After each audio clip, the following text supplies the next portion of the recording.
एका महिलेला व्याजात 1,00,000 रुपये घेतलेल्या लोनसाठी आपला नवऱ्याने आर्थिक तणावातून आत्महत्या केलेली। त्यासोबत दुसरी अत्यंत लाजिरवाणी घटना की 1,00,000 रुपयाचं लोन हे 6,00,000 झालं आणि त्या 6,00,000 लोन फेडण्यासाठी आपली मुलगी विकायला लावणं ही समाजाला लाजिरवाणी घटना आहे। ज्या आमदार महोदयांनी हे प्रकरण उघडकीस आणलं त्या महिलेला न्याय देण्याचा प्रयत्न केला, त्या आमदार महोदयाला लाख मोलाचा सलाम आहे। पण सरकारला या विषयावर आत्मचिंतन करण्याची गरज आहे की येथील राज्यातील नागरिक आर्थिक तणावातून आत्महत्या करत आहेत। आणि दुसरा विषय असा आहे की विदर्भात मध्ये हा जिल्हा दुसऱ्या नंबरवर आहे की सरकारनं आत्मचिंतन या विषयावर करायचं आहे की आपण सर्वसामान्यांना लोन देतो का। माझा स्पष्ट आरोप आहे की सर्वसामान्यांना बँक लोन देत नाही। दैनंदिन जीवन जगत असताना माणसाला अडचणी येत असतात, कोणाचा अपघात असेल, कोणाचा दुःखाचा प्रसंग असेल, कोणाचा व्यवसाय डुबला असेल आणि लॉकडाऊन नंतर हे प्रकरण सगळ्यात जास्त आले।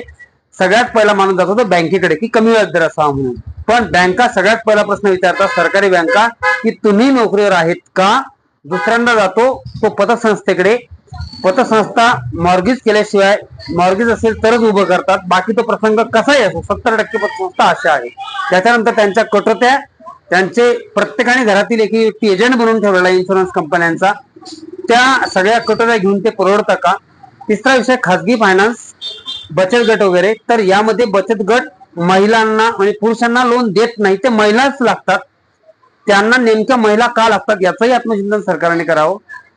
त्याच्यानंतर दुसरा विषय आहे की तुम्ही जर सर्वसामान्यांना बँका लोन देत नाही, या नाईलाजानं तो अवैध सावकाराकडे जातो आणि मग ते 10 रुपये टक्का, 20 रुपये टक्का असेल की दीड असेल या व्याजदरानं, म्हणजे 1,00,000 रुपये जरी लोन घेतलं तरी सुद्धा 5 महिन्यामध्ये 20,000 रुपये महिना वार्षिक व्याजदर म्हणत नाही।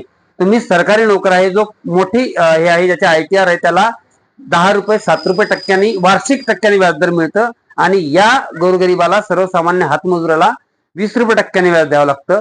दिवसभराचा कष्ट कमवून कष्ट करून रक्ताचं पाणी करून जेव्हा ते व्याज सावकाराकडे ते द्यावं लागतं पैसा, तेव्हा अत्यंत माणसाचं मन हे तुटत असतं। अहो, बायकोच्या, या राज्यातला नागरिक सर्वसामान्याला बायकोच्या गळ्यातलं मंगळसूत्र विकतात हो लोक। या महिलेने जिवंत उदाहरणे मुलगी विकली आणि हेच प्रकार राज्यामध्ये अनेक ठिकाणी चालू आहे। म्हणून सरकारने सुलभतेतल्या सुलभतेने कागदोपत्रींचा जाचकाट काढून सर्वसामान्याला लोन द्यावं। कारण सरकार, नॅशनलाइज बँका सुद्धा शेतकऱ्याला जर एका सातबाऱ्यावर 2-3 नावं असतील भावाभावांचे तर लोन त्या देत सुद्धा नाही। मग तो नाईलाजानं अवैध सावकाराकडे जातो। सगळ्यात पहिलं अवैध सावकाराकडे राज्यातली नागरिक का जातोय याचं आत्मचिंतन करून सरकार सर्वसामान्यांना बँका लोन देत नाहीये, त्याच्या जाचकाठी सरकारनं रद्द केल्या तर निश्चित हा व्याजदर कमी होईल। एवढंच या ठिकाणी मी सांगतो। मी प्रभाकर वाघमारे, महाराष्ट्र शासन जिल्हा योग पुरस्कार प्राप्त